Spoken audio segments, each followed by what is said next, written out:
Spring of 1943. Berlin is drowning in the smoke of confidence. Victory seems near. But in the office of the German intelligence chief, one man sees a different future. Admiral Wilhelm Canaris receives information about a factory in distant Michigan. A factory that assembles bombers like automobiles. Every hour. The name: Willow Run, Ford's project. An army of workers, thousands of women and migrants. Hundreds of planes each month. This is not a weapon. It is a factory of the war's end. Canaris realizes Germany is losing not in the trenches, but at the machines. But in the Reich, no one wants to listen. And while German generals laugh at his report, the conveyor belts in Michigan are already running at full power. Steel, speed, and arithmetic are preparing to destroy faith, fanaticism, and lies. March 1943. Berlin. Deep within the headquarters of German intelligence, in a smoke-filled office, Admiral Wilhelm Canaris was studying a classified document. Canaris, a man whose decisions were rarely discussed aloud, headed the military intelligence of the Reich. His many years of espionage experience allowed him to see the entire underbelly of Europe. He had witnessed the rise and fall of armies, the birth and collapse of dictatorships. However, the information received that evening was unprecedented. The report spoke of an American facility that, according to intelligence, could produce one 4-engine bomber per hour. The figure seemed so absurd, it sounded like an Allied propaganda trick. But the data aligned, and the sources were trustworthy. The factory was called Willow Run. The realization that it might be true led to catastrophic conclusions. Admiral Canaris stared at the columns of data: production plans, workforce numbers, engine output, fuel consumption. It was not fiction, but dry arithmetic. A new principle of warfare was emerging.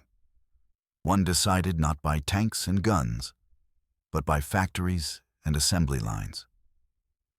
Germany could not afford to ignore that front. The presentation of the report to the intelligence staff was met with stunned silence. Some thought what they heard was impossible.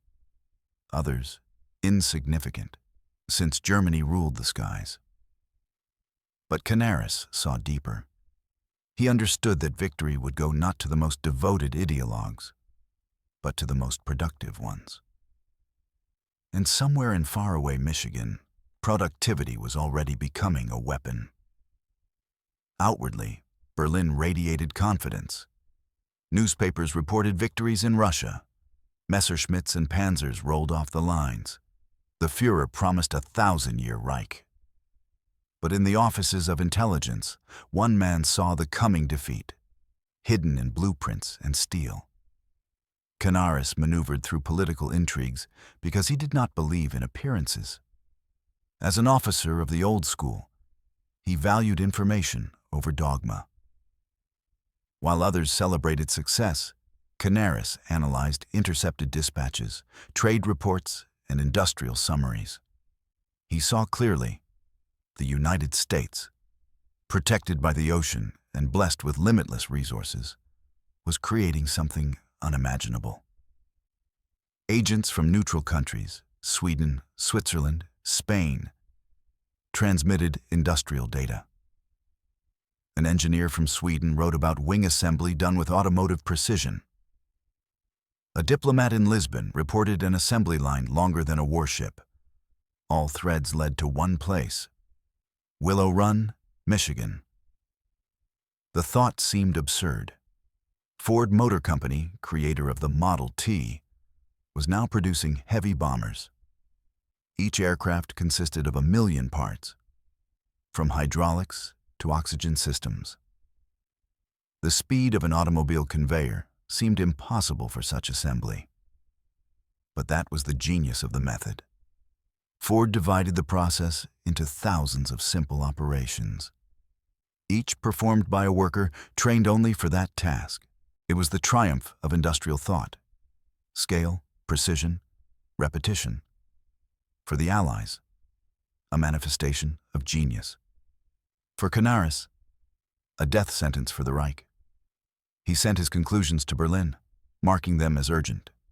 He warned, if Willow Run reached full capacity, the Luftwaffe would not last a year.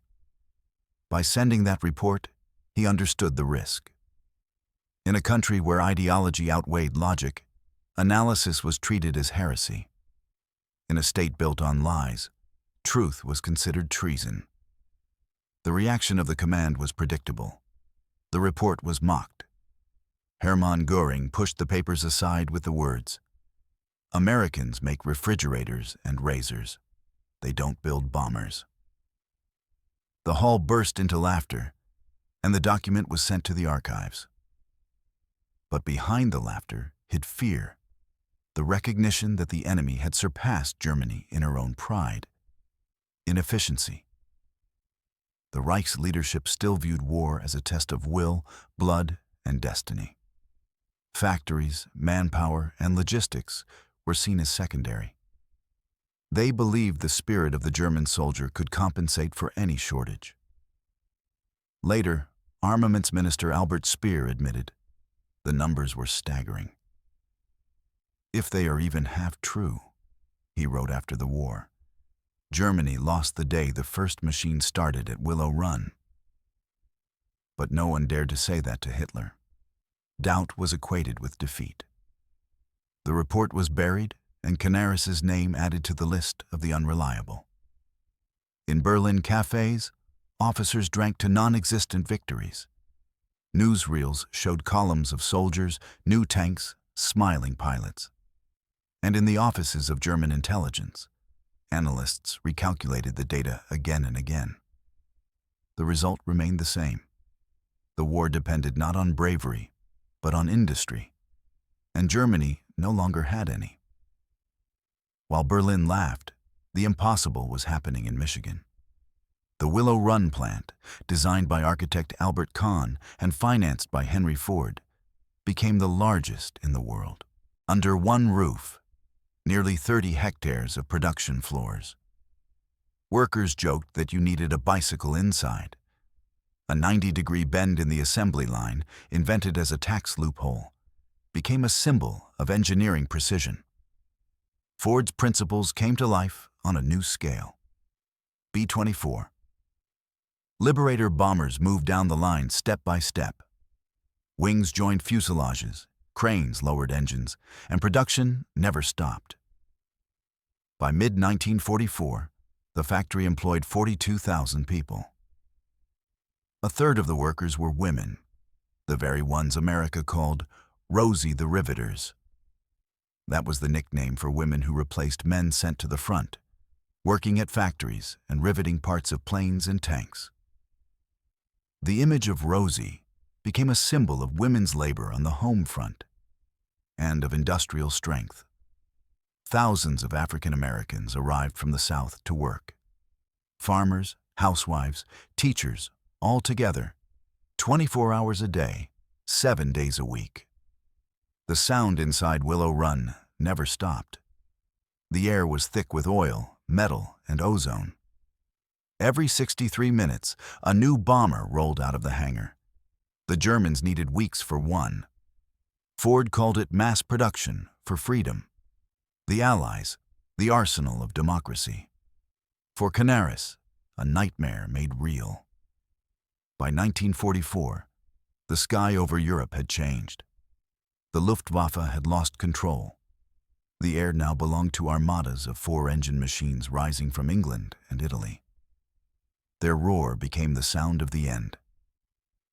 Operation Big Week in February 1944 confirmed it. Thousands of Willow Run aircraft destroyed Germany's industry. Regensburg, Leipzig, Gotha, fires, ruins, ashes. Fuel plants burned for months. The Luftwaffe lost hundreds of aircraft and its best pilots. Panic seized Berlin. Hitler demanded miracle weapons, rockets, jet planes.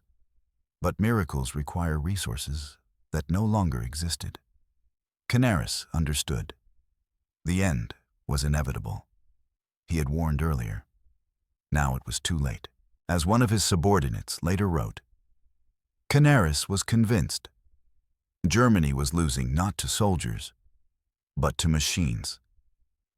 By the time Germany realized the truth, the skies were already filled with aircraft no one had believed in. And beneath them lay the ruins of factories that had once laughed at America. Ruins of their own arrogance.